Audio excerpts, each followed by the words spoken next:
मीन राशीसाठी जाणून घेऊया वक्री झालेल्या शनीचे परिणाम आणि त्यावरती करायचे उपाय। जय गिरणारी। नमस्कार मंडळी, मी भूषण रत्नाकर गुरुजी आपलं मनापासून स्वागत करतो। मीन राशीला नुकताच शनिग्रह जो वक्री झाला तो शुभकारक ठरणार का? काय फळ मिळणार? फायदा होणार का नुकसान होणार? यावरती काय उपासना करायची हे आपल्याला जाणून घ्यायचं आहे।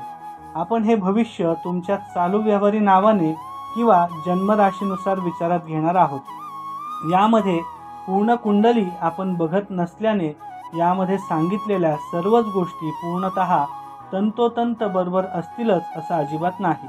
पहिले ग्रह वक्री होणं म्हणजे काय हे आपल्याला समजलं पाहिजे।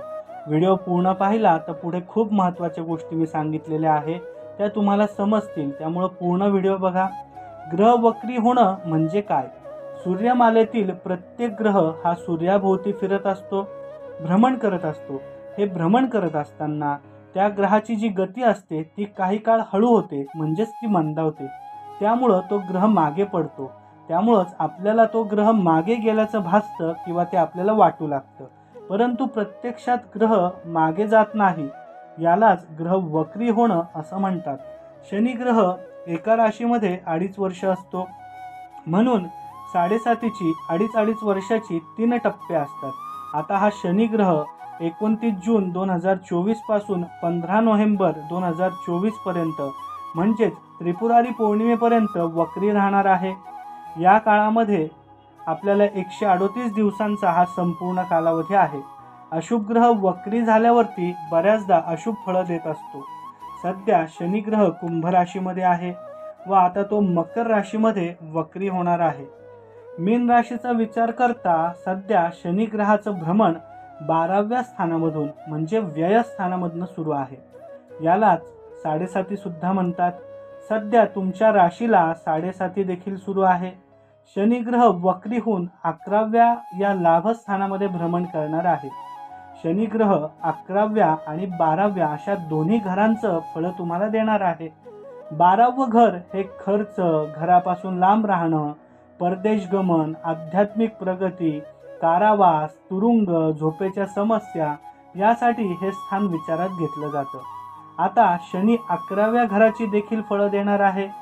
शनी ग्रहाचं एक वैशिष्ट्य असं आहे की शनी ग्रह ज्या स्थानामध्ये असतो तिथून भ्रमण करत असतो किंवा जिथून शनी ग्रह भ्रमण करत असतो त्या स्थानाची तो खूप शुभ फळं देत असतो।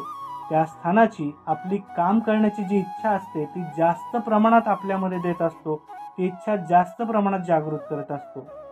आपले सगळे प्रयत्न आपण त्या स्थानासाठी करतो। त्यामुळे कुठं लांब जाण्याचे, परदेशात जाण्याचे विचार याच काळामध्ये तुमच्या मनामध्ये येणार आहेत। या काळामध्ये खर्चावरती आपल्याला नियंत्रण ठेवायचं आहे। पैशाचं आर्थिक नियोजन आपल्याला या काळामध्ये करायचं आहे। या काळामध्ये कुटुंबातील सदस्यांची आरोग्याची काळजी घ्या, त्यांच्याकडे दुर्लक्ष करू नका। या काळामध्ये खर्च वाढणार आहे, आरोग्यात समस्या सुद्धा उद्भवणार आहे। त्यामुळं पैशाचं आर्थिक नियोजन आधीपासून करून ठेवा। वायफळ खर्च अजिबात खर्च करू नका। नोकरी व्यवसाय निमित्ताने परदेशात जावं लागेल व तिथं आर्थिक फायदा तुम्हाला मिळेल, यामुळं काळजी करू नका। परदेशामध्ये सुरुवातीला काही अडचणी येतील, परंतु नंतर त्या सुटतील। MNC कंपनीमध्ये, मल्टीनॅशनल कंपनीमध्ये काम मिळवण्यासाठी, त्यामध्ये नोकरी मिळवण्यासाठी हा कालावधी तुमच्या राशीला अत्यंत उपयोगी ठरणार आहे। ज्यांचा इम्पोर्ट एक्सपोर्टशी संबंधित व्यवसाय आहे किंवा नोकरी आहे त्यांना हा कालावधी मोठ्या लाभाचा आहे। त्यांना या काळामध्ये मोठा फायदा मिळणार आहे। जी मंडळी आधीपासून परदेशामध्ये वास्तव्यास आहे त्यांना परदेशामध्ये स्थायिक होण्याची संधी या काळामध्ये मिळणार आहे। जबाबदारी वाढेल, त्यातून आर्थिक फायदा सुद्धा त्यांना मिळेल। खूप दिवसांचे रखडलेले कामं मार्गी लागतील। सरकारी कामामध्ये त्यांना याच काळामध्ये यश मिळणार आहे। ज्यांना संधिवात, सर्दी, खोकला याचा त्रास आहे, BP, ब्लड प्रेशर, मधुमेह यांचा त्रास आहे, त्यांनी याकडे दुर्लक्ष अजिबात करू नका। त्यामुळं आरोग्याची काळजी जास्त घ्या। कामाच्या ठिकाणी चांगला फायदा होईल। मनासारखी बदली होणं, मनासारखी कामं होणं, मनासारख्या आर्थिक समस्या सुटून आर्थिक फायदा होणं हे याच काळामध्ये संभवतं. मित्रपरिवार, जवळचे नातेवाईक यांची साथ आणि मार्गदर्शन तुम्हाला मिळेल. त्यांची मदतसुद्धा या काळामध्ये होणार आहे. 138 दिवसांचा हा कालावधी आहे. कामाच्या ठिकाणी नवनवीन अनुभव येतील. काही जुने पैसे कोणाकडे अडकलेले असतील तर ते पुन्हा लवकरात लवकर मिळतील. उधारीत दिलेले पैसेसुद्धा याच काळामध्ये पुन्हा मिळतील. हे सर्व जरी फायदा देणारं असलं तरी मेहनत मात्र खूप करावी लागणार आहे. आळस, कंटाळा, धरसोड प्रवृत्ती आपल्याला टाळावी लागणार आहे. प्रामाणिक प्रयत्न आपल्याला करावे लागणार आहे. त्यामुळं मानसिक ताणतणाव यामुळं वाढणार नाही याची काळजी घ्या. संयम ठेवा. या काळामध्ये देवाधर्माकडे तुमचा कल वाढेल. काही धार्मिक यात्रा या काळामध्ये होतील. या काळामध्ये शनीची वक्रदृष्टी वाचा, आर्थिक परिस्थिती, मुख, खाण्याच्या सवयी या स्थानावरती पडत आहे. त्यामुळं आर्थिक परिस्थिती सुधारण्याच्या नादामध्ये कोणत्याही प्रलोभनांना बळी पडू नका. पळत्याच्या मागे अजिबात लागू नका. कमी श्रमामध्ये मोठे व्हायचे प्रयत्न करू नका. लोभामध्ये कुठल्याही चुकीच्या निर्णयाला बळी पडू नका. लोभामध्ये आर्थिक गुंतवणूक अजिबात करू नका. कुटुंबाविषयी चिंता, काळजी या काळामध्ये निर्माण होईल. आर्थिक गोष्टींची काळजी वाढेल. त्यामुळे एक गोष्ट लक्षात ठेवा, ही 7.5 तुम्हाला काही गोष्टी शिकवत आहे. तुमच्या जीवनामध्ये ती बदल घडवत आहे. चुकीच्या सवयी, चुकीच्या गोष्टी ती बदल करायला लावत आहे. त्यामुळं त्यामध्ये बदल स्वीकारा. या अडचणी तुमच्या चुकीच्या वागण्यातून येतात. त्यामुळं स्वतः बदला. चुकीच्या गोष्टीसुद्धा तुमच्या बदला. 7.5 वाईट अजिबात नसते. त्यामुळं काळजी करू नका. 7.5ला अजिबात घाबरू नका. आर्थिक नियोजन नेहमी करायचं आहे. बचत आपल्याला करायची आहे. त्यासाठी योग्य ठिकाणी योग्य सल्ला घेऊन चांगली गुंतवणूक आपल्याला करायची आहे.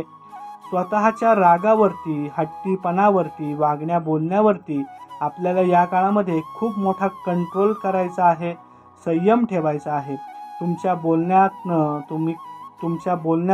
तुमच्या वागण्यातनं कोणी दुखावणार तर नाही ना याची आपल्याला पूर्ण काळजी घ्यावी लागणार आहे. स्वतःला शांत ठेवावं लागणार आहे. आपले विरोधक या काळामध्ये मागे पडतील. तुम्ही त्यांच्यावरती मात करू शकता. स्पर्धा परीक्षांमध्ये सुद्धा अत्यंत चांगलं यश देणारा हा कालावधी आहे. विरोधक या काळामध्ये वाढतील, पण तुम्ही त्यांच्यावरती पूर्ण विजयी होऊ शकतात. विरोधक आपली मानसिक स्थिती खराब करण्यासाठी खूप मोठे प्रयत्न करतील. तुमची मानसिकता खराब करण्याचं ते काम करतील. तुम्हाला मागून काहीतरी त्रास देतील. त्यामुळं तुम्ही त्यांच्याकडे लक्ष देऊ नका. तुमचा वेळ त्यांच्या मागे वाया घालवू नका. आपलं काम प्रामाणिकपणे करत राहा. बॉस, वडीलधारी मंडळी, अधिकारी मंडळी, वडील यांच्याबरोबर संबंध चांगले ठेवा. त्यांच्या विरोधात अजिबात जाऊ नका. वडिलांच्या तब्येतीची या काळामध्ये काळजी आपल्याला घ्यायची आहे. या काळामध्ये आर्थिक फायदे होतील. नवीन संधीसुद्धा मिळतील. परंतु डिप्रेशनमध्ये अजिबात जाऊ नका. खूप विचार करत बसू नका. संयम ठेवा. काळजी करू नका. टेन्शन घेऊ नका. नित्यनियमाने हनुमान चालिसा, मारुती स्तोत्र, श्रीराम रक्षा स्तोत्र, शनिग्रहाच्या मंत्राचा जप करा. म्हणजे तुम्हाला शनीच्या अशुभ परिणामांचा कुठलाही परिणाम होणार नाही आणि शनीचे शुभच फळं तुम्हाला मिळतील. या निमित्ताने आपल्याला निश्चित कुठेतरी मनःशांतीसुद्धा मिळणार आहे. त्यामुळं आपण नित्यनियमाने हे सगळं करायचं आहे. रागावरती कंट्रोल ठेवायचा आहे. रिकामं इकडं तिकडं लक्ष द्यायचं नाही. मानसिक संतुलन आपल्याला बिघडू द्यायचं नाही. तर ही होती तुमच्या राशीची संपूर्ण शनिग्रह बदलाची माहिती. तर तुम्हाला आवडली असेल तर निश्चित लाईक करा. धन्यवाद.